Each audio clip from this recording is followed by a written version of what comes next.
Hai Sobat Investor, selamat datang di Islam Invest dan kali ini kita akan membahas saham Bukalapak. Ya, saham yang lagi hot-hotnya karena sedang dibahas oleh banyak sekali orang ya. Ada orang yang optimis, ada orang yang pesimis dengan Bukalapak ini. Dan bagaimana menurut Islam Invest? Mari kita bahas di sini ya. Ini adalah pendapat saya pribadi, mohon untuk tetap melakukan penelitian kalian sendiri ya. Jadi berita tentang IPO-nya Bukalapak tentu menjadi angin segar ya bagi Bursa Efek Indonesia, karena dikabarkan bahwa Bukalapak ini akan IPO di Indonesia saja sepertinya. Saya belum menemukan berita bahwa Bukalapak akan dual listing ya. Lalu apakah saham Bukalapak ini layak untuk dibeli ataukah valuasinya kemahalan? Kita bahas dulu nih apa sih Bukalapak ya sekilas bagi yang mungkin belum mengetahui secara mendalam ya. Jadi Bukalapak itu sekarang adalah marketplace dengan peringkat ketiga ya secara traffic. Menurut situs kompas.com, ini berita tanggal 24 Februari ya tahun 2021, masih cukup baru. Marketplace paling banyak dikunjungi di Indonesia itu yang pertama adalah Tokopedia yang menjadi pemimpin dengan tingkat kunjungan itu sebesar 32,04%. Dengan peringkat kedua diduduki oleh Shopee dengan traffic share itu sebesar 29,78% atau sekitar 120 juta kunjungan per bulannya. Ini bulanan ya Sobat Investor. Sedangkan peringkat ketiga diduduki oleh Bukalapak dengan traffic share sebesar 8,23% ya atau sekitar 13,58 juta kunjungan per bulan. Jadi kelihatan di sini ya, gap antara Tokopedia dengan Bukalapak itu sebenarnya cukup besar. Karena Tokopedia itu kunjungan per bulannya mencapai 129 juta kunjungan. Sedangkan Bukalapak itu hanya 13 juta. Artinya hampir sepersepuluhnya nih, 13 ini 129 ya. Sepersepuluh kunjungan dari Tokopedia dan sekitar separuh kunjungan dari Shopee.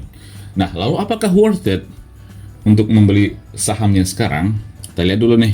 Jadi Bukalapak itu memiliki beberapa jenis usaha ya. Usaha Bukalapak itu yang paling utama tentu saja adalah marketplace yang bersaing langsung dengan Tokopedia dan Shopee tentunya. Dan yang kedua adalah mitra Bukalapak. Nah, ini yang sedikit agak berbeda karena dia menyasar pasar online to offline, di mana mitra itu adalah warung-warung kecil di seluruh Indonesia yang menjadi mitra Bukalapak bisa memesan barang secara online ke Bukalapak untuk suppliernya atau bahan baku.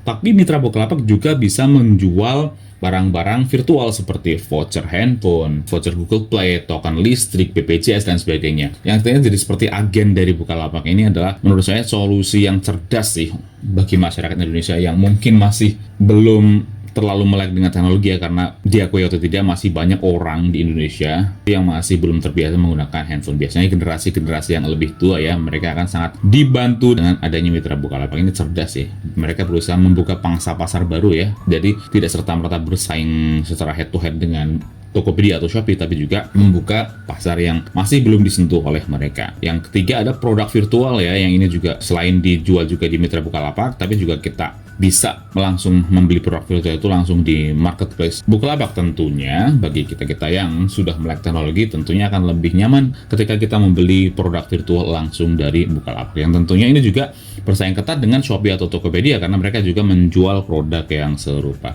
Dan yang keempat ada investasi. Ini juga sama ya, Shopee dan Tokopedia juga ada platform investasinya, yaitu di mana kita bisa membeli emas dan juga reksadana di Bukalapak. Jadi dari keempat segmen ini hanya satu yang tidak terlalu head to head dengan Shopee atau Tokopedia, yaitu hanya mitra Bukalapak saja Sobat Investor. Nah, sekarang kita lihat nih sekilas ya mengenai laporan keuangannya. Secara overall sebenarnya Bukalapak masih membukukan kenaikan ya, seperti lihat nih ekuitasnya terus meningkat. Ini tahun 2019, 20 dan 21 ya. Ekuitasnya itu di tahun 2019 itu 1,1 triliun ya, ini dalam ribuan jadi ditambah 1000 ini 1,1 triliun.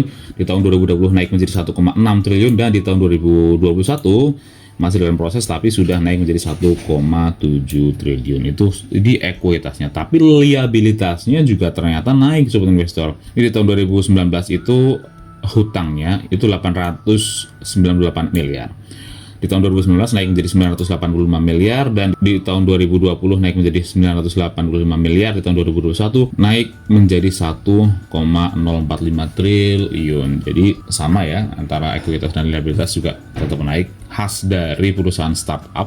Bukalapak itu memang sampai sekarang masih rugi pendapatannya sobat investor. Sebenarnya pendapatan netonya itu meningkat, yaitu dari tahun 2019 itu 1,076 triliun menjadi 1,351 triliun, tapi rugi usahanya juga meningkat sobat investor. Meskipun ruginya juga ternyata menurun, yang artinya cukup bagus, yaitu di tahun 2019 itu ruginya mencapai 2,8 triliun, sedangkan di tahun 2020 ruginya menurun menjadi 1,8 triliun. Nah, ini juga yang patut untuk dijadikan catatan, bahwa ketika kita membeli saham Bukalapak, itu biasanya kita kan menghitung EPS ya, earning per share atau laba per saham. Tapi kalau Bukalapak, yang kita dapatkan bukan laba per saham, tapi rugi per saham yang didistribusikan kepada pemegang entitas induk. Jadi kita malah mendapatkan kerugian ya, bukan laba. Dan rugi per saham yang didistribusikan kepada investor itu yang terbaru di tahun 2021, yang sekarang itu adalah minus Rp39 per lembar saham. Jadi kelihatan ya bahwa Bukalapak itu memang masih rugi, dan jika sobat investor membeli Bukalapak tentunya tidak bisa dihitung menggunakan pendekatan value investor, karena nggak akan make sense value investor itu dihitung ke Bukalapak. Pendekatan yang dipakai untuk menilai Bukalapak itu lebih cocok ke growth investor atau pendapatan yang bertumbuh. Nanti kita hitung pendapatan yang bertumbuh itu maksudnya seperti apa. Nah, untuk sekarang nih, pemegang saham sekarang ya, sebelum IPO, 21% itu dipegang oleh API Hong Kong Investment Limited, ini sebesar 21% kepemilikan sahamnya. Yang kita cek yang gede-gede aja, 10% dipegang oleh Archipelago Investment. Terus juga ada 24% ternyata dipegang oleh Creative Media Karya. Nah, ini Ahmad Zaki Saifuddin ternyata masih memiliki saham itu sebesar 7,52%. Ini besar sekali ya untuk satu orang loh. Satu orang memiliki 7% saham Bukalapak, itu termasuk kategori sangat besar sekali. Sedangkan ini Muhammad Fajrin Rashid, rekannya Ahmad Zaki, masih memiliki saham sebesar 4,52%, dan J. Joffrey perorangan juga masih memiliki saham sebesar 0,11%. Jadi untungnya Ahmad Zaki masih memiliki saham yang cukup besar di Bukalapak. Meskipun sekarang beliau sudah tidak menjabat sebagai CEO lagi. Nah, itu juga poin kekurangan yang bisa kita bahas nantinya. Nah, Bukalapak ini terkesan sangat cepat dalam melakukan IPO, bahkan menyalip GoTo ya, Gojek dan Tokopedia. Bagi sobat investor yang mengikuti dunia investasi pasti tahu dong bahwa sebenarnya yang lebih awal untuk berencana melakukan IPO itu sebenarnya kan Gojek dan Tokopedia ya. Dari awal tahun tuh udah dari akhir tahun lah mungkin udah mulai santer beritanya, dan mereka cukup santai, maksudnya cukup merencanakan IPO itu dengan matang-matang ya, Gojek dan Tokopedia, memastikan bahwa IPO-nya GoTo itu berjalan dengan lancar dan baik. Nah, berbeda dengan GoTo, Bukalapak itu terkesan sangat cepat. Untuk saya sendiri mendengar kabarnya itu baru beberapa bulan, tapi ternyata langsung melaksanakan IPO-nya lebih dulu, jadi sangat cepat sekali. Jadi apa tujuan dari cepatnya IPO Bukalapak ini? Nah, ini sebenarnya yang menurut saya agak kurang pas ya, karena kita lihat bahwa valuasi Bukalapak dibandingkan dengan Tokopedia itu kan jauh lebih kecil ya. Kalau seandainya GoTo itu IPO duluan daripada Bukalapak, kemungkinan Bukalapak tidak akan mendapatkan pendanaan sebesar sekarang sobat investor, karena uang dari investor sudah terlebih dahulu diinvestasikan ke Gojek dan Tokopedia. Dan selain itu juga mereka memiliki pangsa pasar yang lebih besar, yang tentunya menjadi ancaman jika Bukalapak IPO setelah GoTo. Oleh sebab itu, sepertinya manajemen Bukalapak berusaha untuk secepatnya melakukan IPO sebelum GoTo itu IPO, memastikan bahwa mereka mendapatkan pendanaan yang maksimal. Dan mereka sepertinya cukup sukses dalam hal itu ya, karena mereka selain cepat dalam bergerak, juga mereka melakukan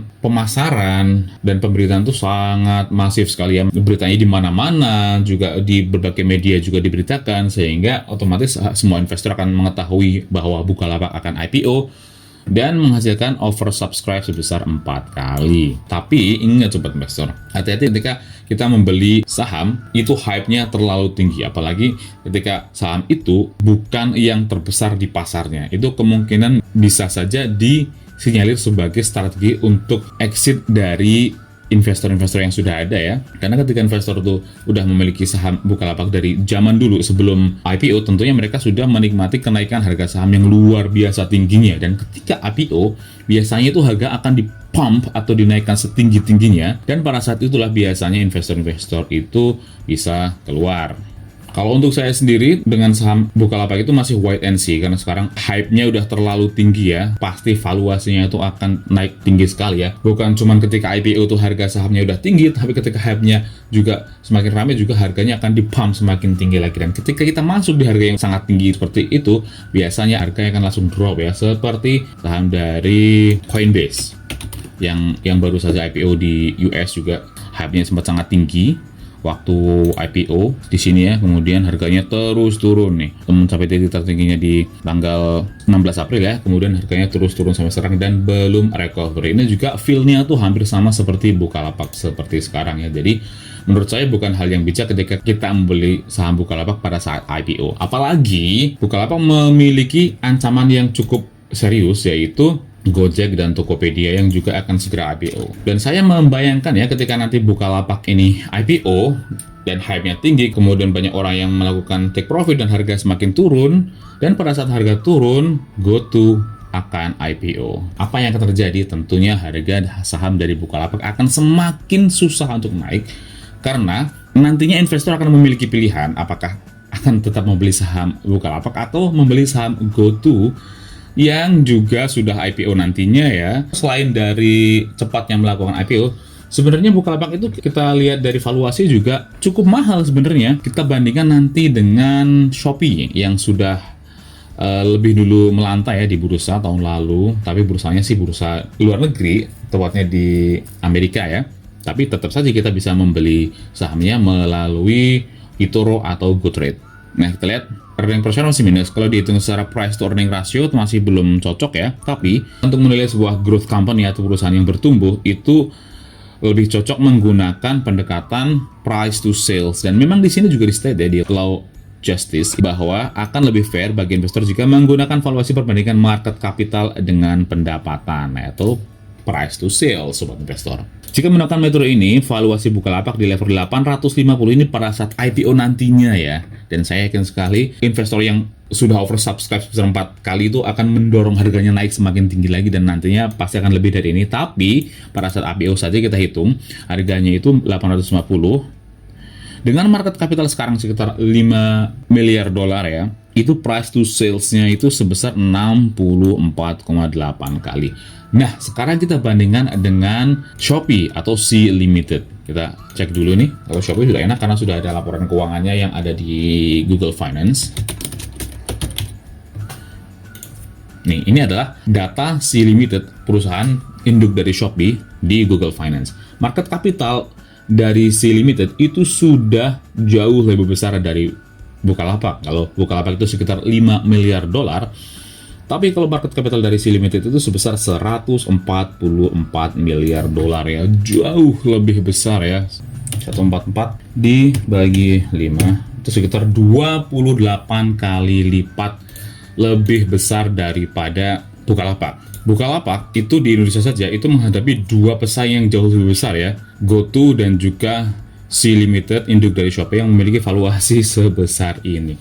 Nah, kedepannya gimana? Apakah menurut sobat investor Bukalapak akan berkembang sepesat seperti sekarang waktu beberapa tahun lalu Shopee masih belum muncul ya? Karena dalam beberapa tahun saja Shopee ternyata sudah berhasil menyalip Bukalapak. Dan tentunya bahkan yang ternyata secara valuasi sendiri, valuasi dari Shopee, kita lihat ya dengan market capital 144 miliar dolar itu, ternyata Shopee memiliki price to sales sebesar 32 menurut situs MarketBeat. Nah, price to sales 32 ini tentunya jauh lebih murah daripada valuasi price to sales dari Bukalapak yang 64,8 kali ya pada saat IPO nanti loh, sebelum naik harganya.